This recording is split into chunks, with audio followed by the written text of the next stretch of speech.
नमस्कार दोस्तों, JIK news times में आपका स्वागत है। अगर आपको रोज इसी तरह मध्य प्रदेश की बड़ी ताजा खबरों को देखना है तो वीडियो को लाइक और चैनल को सब्सक्राइब जरूर करें और मध्य प्रदेश की बेटी को सपोर्ट करें। बालाघाट जिले के बहेला थाना क्षेत्र के मीरियाटे के पार गांव में ग्रामीणों ने शराब से भरा एक वाहन पकड़ा है। यह वाहन गांव में शराब की आपूर्ति के लिए लाया जा रहा था। सूचना मिलने पर पुलिस भी मौके पर पहुंची और वाहन को जब्त कर लिया। वाहन में करीब 12 से 14 पेटी देसी सादा मसाला और अंग्रेजी शराब बताई जा रही है। वाहन का नंबर महाराष्ट्र का है। ग्रामीणों द्वारा वाहन पकड़े जाने के बाद उसका चालक और एक साथी मौके से फरार हो गए। उज्जैन में खाद्य विभाग ने पनीर सप्लाई से जुड़े एक कथित फर्जीवाड़े का खुलासा किया है। विभाग ने कार्रवाई करते हुए एक युवक को पकड़ा जो एक डेयरी से पनीर लाकर दूसरी डेयरी के नाम का बिल होटल संचालकों को दे रहा था। टीम ने पनीर के नमूने जांच के लिए भेज दिए हैं और मामले की सूचना पुलिस को भी दे दी है। छिंदवाड़ा जिले के मोहखेड़ा विकास खंड की ग्राम पंचायत देवगढ़ के कलकोटा गांव में मनरेगा के तहत बनी पुलिया पहली तेज बारिश में ही क्षतिग्रस्त हो गई। वर्ष 2020 में करीब 12 से 13 लाख रुपए की लागत से बनी पुलिया का एक हिस्सा तेज बहाव में बह गया। इससे गांव का संपर्क प्रभावित हो गया है। ग्रामीणों ने निर्माण कार्य की गुणवत्ता पर सवाल उठाते हुए पूरे मामले की तकनीकी जांच और दोषियों पर कार्रवाई की मांग की है। राजधानी में सरकारी नौकरी दिलाने के नाम पर युवाओं से लाखों रुपए की ठगी का मामला सामने आया है। खुद को करनी सेना का पूर्व जिला अध्यक्ष बताने वाले एक युवक ने नगर निगम सहित अन्य विभागों में नौकरी लगवाने का झांसा देकर कम से कम 6 लोगों से लाखों रुपए ऐंठ लिए। इतना ही नहीं, आरोपी ने कुछ युवाओं को फर्जी नियुक्ति पत्र भी दे दिए। कमला नगर पुलिस ने आरोपी के खिलाफ धोखाधड़ी का मामला दर्ज कर उसे गिरफ्तार कर लिया है। मंडला में साइबर अपराधों के प्रति जागरूकता बढ़ाने के उद्देश्य से चलाए गए 15 दिवसीय सेफ क्लिक 2.0 अभियान का बुधवार को RD कॉलेज सभागार में समापन हो गया। इस अवसर पर साइबर जागरूकता प्रदर्शनी का आयोजन भी किया गया। अभियान के तहत साइबर सेल ने 200 से अधिक गुम और चोरी हुए मोबाइल फोन उनके वास्तविक मालिकों को लौटाए। कार्यक्रम में उत्कृष्ट कार्य करने वाले पुलिस कर्मियों और सोशल मीडिया क्रिएटर्स को भी सम्मानित किया गया। स्टेट साइबर सेल इंदौर ने डिजिटल अरेस्ट के नाम पर 45 लाख रुपए की साइबर ठगी के मामले में एक आरोपी को अहमदाबाद से गिरफ्तार किया है। आरोपी के बैंक खाते में ठगी की रकम ट्रांसफर की गई थी। साइबर सेल ने त्वरित कार्रवाई करते हुए पीड़ित को अब तक 15 लाख रुपए रिफंड कराए हैं, जबकि मामले में अन्य आरोपियों की तलाश जारी है। अयोध्या के राम मंदिर के बाद अब मध्य प्रदेश के आगर मालवा जिले के प्रसिद्ध बगलामुखी मंदिर चढ़ावा चोरी का मामला सामने आया है। शिकायत मिलने के बाद जिला प्रशासन ने 3 सदस्यीय जांच कमेटी बनाकर 7 दिन में रिपोर्ट देने को कहा है। जानकारी के अनुसार कलेक्टर कार्यालय में की गई शिकायत में कहा गया कि मंदिर परिसर में शासकीय प्रबंधन समिति से अलग एक गैर सरकारी समिति श्रद्धालुओं से नगद सोना और चांदी के रूप में दान इकट्ठा कर रही है। आरोप है कि चढ़ावे की राशि के लिए निजी बैंक खातों का उपयोग किया जा रहा है और वित्तीय रिकॉर्ड में गड़बड़ी की गई है। रतलाम के लक्कड़पिट्टा स्थित यूको बैंक के आउटसोर्स कर्मचारी ने 40 लोगों के साथ धोखाधड़ी कर FD तुड़वाकर 85 लाख से अधिक राशि ट्रांसफर कर ली। कर्मचारी के इस षड्यंत्र में बैंक का पूर्व मैनेजर भी शामिल रहा। आउटसोर्स कर्मचारी ने ग्राहकों की FD तुड़वाकर अपने व अपने परिचितों के खातों में राशि जमा कर ली। पुलिस ने आउटसोर्स कर्मचारी, बैंक के पूर्व मैनेजर समेत 7 लोगों को गिरफ्तार किया है। मध्य प्रदेश की दतिया विधानसभा सीट पर होने वाले उपचुनाव को लेकर राजनीतिक सरगर्मियां तेज हो गई है। 30 जुलाई को मतदान होना है, जबकि नामांकन दाखिल करने की अंतिम तिथि 13 जुलाई है। इसके बावजूद अब तक ना तो भाजपा और ना ही कांग्रेस ने अपने उम्मीदवार की आधिकारिक घोषणा की है। इसी बीच कांग्रेस में बड़ा राजनीतिक घटनाक्रम सामने आया है। कांग्रेस के पूर्व विधायक राजेंद्र भारती ने पार्टी हाईकमांड से आग्रह किया है कि यदि पार्टी चाहे तो उनके परिवार के बजाय किसी अन्य नेता को उम्मीदवार बनाया जा सकता है। उन्होंने स्पष्ट कहा है कि पार्टी जिस भी उम्मीदवार को मैदान में उतारेगी वह उसके समर्थन में पूरी ताकत से चुनाव प्रचार करेंगे।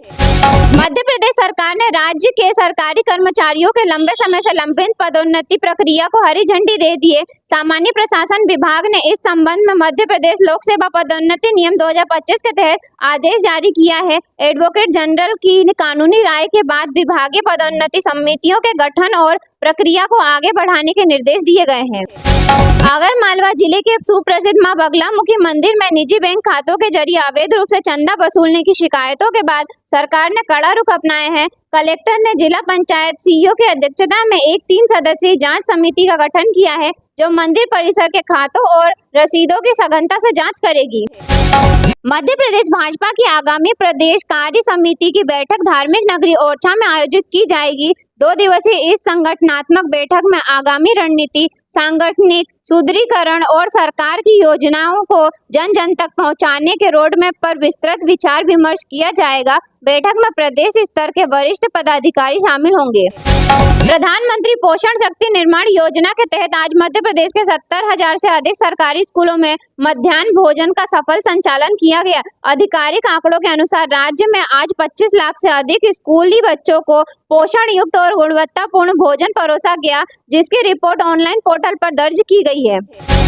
इंदौर और जबलपुर के बीच यात्रियों की सुविधा के लिए नई वातानुकूलित इंटरसिटी बसें चलाई जाएंगी। Atal Indore city transport services limited ने इसके लिए निविदाएं आमंत्रित की है। नेट कॉस्ट कॉन्ट्रैक्ट मॉडल के तहत बस ऑपरेटर का चयन किया जा रहा है, जिससे यात्रियों को सुगम यात्रा मिल सके। मध्य प्रदेश उच्च न्यायालय ने एक महत्वपूर्ण मामले की सुनवाई करते हुए राज्य के न्यायिक अधिकारियों की सुरक्षा को लेकर कड़े निर्देश जारी किए हैं। न्यायालय ने एक विशिष्ट मामले का संज्ञान लेते हुए संबंधित न्यायाधीश को तत्काल पर्याप्त सुरक्षा प्रदान करने को कहा है, ताकि न्यायिक प्रक्रिया बिना किसी दबाव के सुचारू रह सके। भारत मौसम विज्ञान विभाग ने अपने ताजा बुलेटिन में मध्य प्रदेश में मानसून के सक्रिय होने की पुष्टि की है। उत्तर पश्चिमी मध्य प्रदेश और उससे सटे इलाकों में कम दबाव का क्षेत्र बना हुआ है। इसके प्रभाव से अगले 2 से 3 दिनों में पश्चिम और पूर्वी मध्य प्रदेश के अधिकांश हिस्सों में भारी से अत्यंत भारी बारिश होने की संभावना है। उज्जैन जिले के महिदपुर में नवनिर्मित कोर्ट परिसर के सामने स्थित व्यावसायिक दुकानों के आवंटन के लिए ई नीलामी की तारीखें घोषित कर दी गई है। प्रशासन द्वारा अनारक्षित और आरक्षित वर्गों के लिए दुकानों की पारदर्शी तरीके से ऑनलाइन नीलामी आयोजित की जा रही है, जिससे स्थानीय व्यापार को बढ़ावा मिलेगा। ग्राम पंचायत हरिपुर में FDI रोड के पास डामरीकरण और सड़क नवीनीकरण कार्य को प्रशासनिक स्वीकृति मिल गई है। लगभग 700 मीटर लंबी इस सड़क के बनने से ग्रामीण इलाकों की मुख्य मार्ग से कनेक्टिविटी बेहतर होगी। ग्रामीण विकास विभाग ने इस कार्य को समय सीमा में पूरा करने का लक्ष्य रखा है। राजधानी भोपाल में स्मार्ट सिटी प्रोजेक्ट के तहत चल रहे विकास कार्यों की गति पर रखने के लिए अधिकारियों की एक उच्च स्तरीय बैठक आयोजित की गई। बैठक में कमान और नियंत्रण केंद्र के अपग्रेडेशन और शहर में इंटेलिजेंट ट्रैफिक मैनेजमेंट सिस्टम को और अधिक प्रभावशाली बनाने पर चर्चा हुई।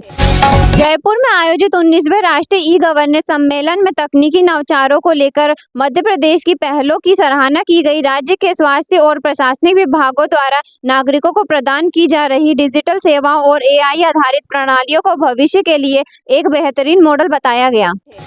श्योपुर जिले के कूनो नेशनल पार्क में वन्य जीव प्रबंधन और चीतों के सेहत को लेकर वन विभाग की टीम पूरी तरह सतर्क है। बारिश के मौसम को देखते हुए कूनो प्रबंधन ने मैदानी स्टाफ को गश्त बढ़ाने और संक्रमण से बचाव के लिए विशेष चिकित्सा प्रोटोकॉल का पालन करने के निर्देश दिए हैं।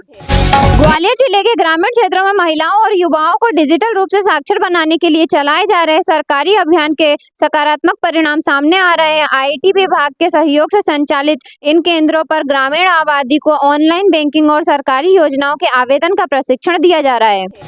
स्वास्थ्य विभाग ने प्रदेश के सभी प्राथमिक और माध्यमिक विद्यालयों के प्राचार्यों को निर्देश जारी किए हैं कि वे मानसून बारिश के दौरान परिसरों में जल भराव न होने दें, मध्याह्न भोजन की स्वच्छता सुनिश्चित करें और बच्चों को मौसमी बीमारियों से बचाने को कहा गया है। पर्यावरण संरक्षण का संदेश देने के लिए जबलपुर में उच्च न्यायालय परिसर और उसके आसपास के क्षेत्रों में व्यापक स्तर पर वृक्षारोपण कार्यक्रम आयोजित किए गए। इस अभियान में न्यायिक सेवा से जुड़े अधिकारियों, वकीलों और पर्यावरणविदों ने हिस्सा लिया और पौधों के संरक्षण का संकल्प लिया। खेल और युवा कल्याण विभाग ने राज्य के ग्रामीण और जनजातीय बहुल्य क्षेत्रों से खेल प्रतिभाओं को निखारने के लिए एक विशेष टैलेंट सर्च अभियान की रूपरेखा तैयार की है। चयनित युवाओं को राज्य सरकार की अकादमियों में निःशुल्क अंतर्राष्ट्रीय स्तर की ट्रेनिंग और सुविधाएं दी जाएंगी।